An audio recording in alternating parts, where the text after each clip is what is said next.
but I'm gonna get my hip flexor up here some way, somehow.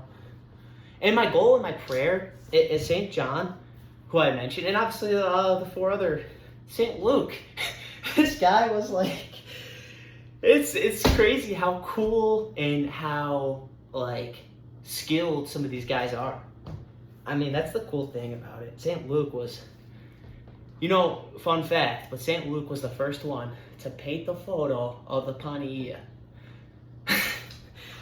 And I didn't realize that. I read that, and you get these facts, and then I see how the world is today, and how I am sometimes, and obviously Saint,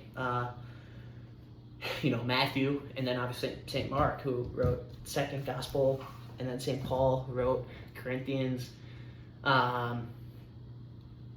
So many guys, and honestly, I shouldn't have a single sweat of anger here. I guess Saint Luke was highly intelligent person. He had skills, and he also was just courageous. I mean, I don't know. I flipped open his page,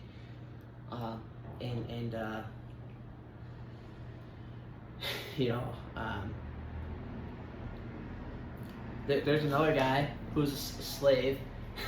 So there's a lot of ways to become holy, and the main thing is to, honestly, as much as I fear Jesus Christ, as much as I fear God, Jesus Christ, who is incarnate, and forgive me on some of the doctrine, because I take this very seriously.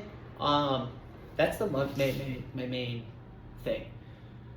But all the tenets of St. Luke knew the Jewish laws very well as well.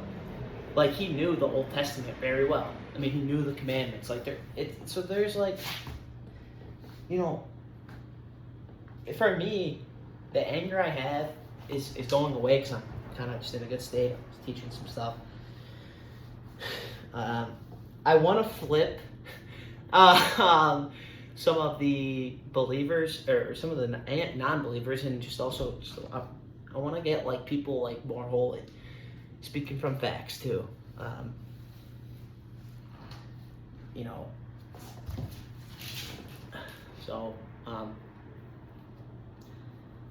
need to get, so what I was doing was this, here, boom, like this. Alright, now, from here, St. Mark the Ephesius, St. Mark the Evangelist, who is, like I said, these guys are big time, And obviously, for me, not all the times do I feel like I'm like a saint. Sometimes I feel like you're a fucking sinner. Sometimes I feel like a guy who's evil. And I also have the foreknowledge to realize that everybody is good. Naturally, we're all supposed to be come into theosis. We're all supposed to be. We're all supposed to be finding ourselves, right? In this world. And the best way, the most canonical way, the only way, is through what Christ set out. I mean, it's so, and obviously, I think next move is getting more churches built, more Orthodox churches, less Catholicism, unfortunately. Because we don't, less drugs and alcohol in the streets. Less chastity, or sorry, not less chastity, more chastity, less promiscuity. More belief in the body, more belief in the mind. More belief in using your more belief in the Holy Bible and the Holy Scriptures. Saint Gregory knew the Scriptures really well. I mean, he knew the Creed. These guys, Also the Cappadocian Fathers. The Cappadocian Fathers, don't get me started. Those guys are the real ones, man. Never will I ever get to the point. I'm a lay person in the world. Never will I possess. I don't want to, because right now it'd be like a heresy. Because I'm touching myself right here. Like, you know, like I have my body next to my body, which I think like St. John Climacus would want me to be kind of like asking these questions. You know, he would want me to be like, hey, give me. Like, I'm thinking like this is you know, this is what Climacus would want me to do. Who was three hierarch? Actually, no. Climacus was his own saint. He wrote a lot of works in the Eastern Orthodox Saint Canonical. These guys were the real ones. So me, I think of Gregory Nacia. I think of Gregory the theologian. I don't know their whole story. I just know I've just been studying and I've been following the fast, which is the same exact fast that everybody's supposed to do. You know, this is me going the extra mile. I don't know what I'm doing here. I'm having fun. But yeah, Nicaea, namesake. My middle name is Gregory, and yeah, I don't know. I guess yeah, I'm in a klux right now. I don't know if I should keep talking or flex my glute. Yeah, I went for the glute flex. Boom. Get this close tucked. Yeah, so I don't know, these saints are alive, man. And obviously, the cool thing is that God's infinite mercy, which is I don't want to joke around about this actually, because this is serious. I mean, for me right now, this is serious. I mean, I don't want to be like, I don't know, too.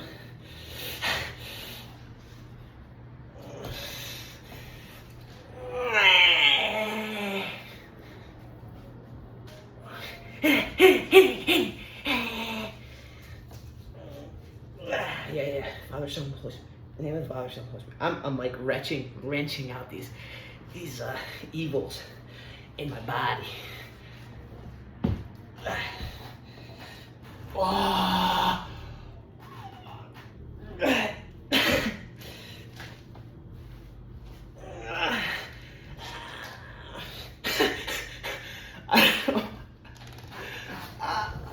Oh, that was a good one. I'm coming back to that actually. And next, thank you God. If I still, it's not really that funny because I just know what I just did and how obviously there's a lot of improvements I want to make, but one learning lesson is this. We have this thing called purity. We're given convictions. We're given strength. So we want to use these, all the power that we have possible. And the anger that comes surfaces, we want to channel it into something that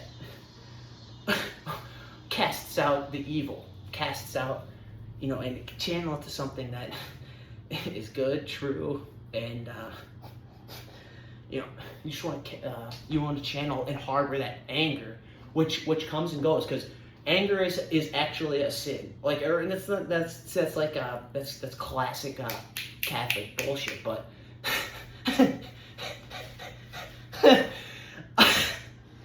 but basically they always say that the anger is like, which is true. It's not a virtue. It's not a virtue.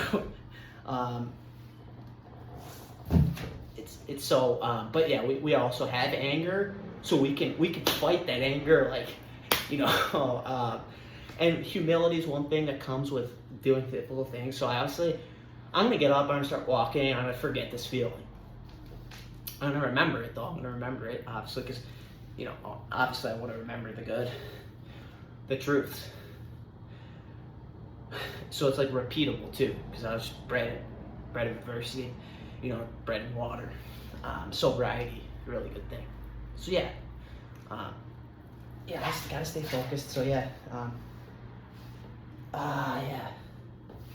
And hopefully next time I can be even more flexible and come back with more knowledge. And you know, I guess the point is that we have anger. So never give in to lust. Never give in to these things. Never. Fight it with anger. Start filming yourself doing stuff. You know what I'm saying? Start solving the problems of tomorrow. You know, use the anger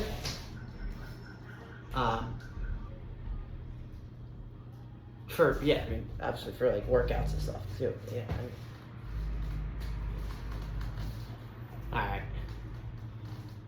That's pretty good. End it there. And the Cappadocian Fathers, though, those guys are big time.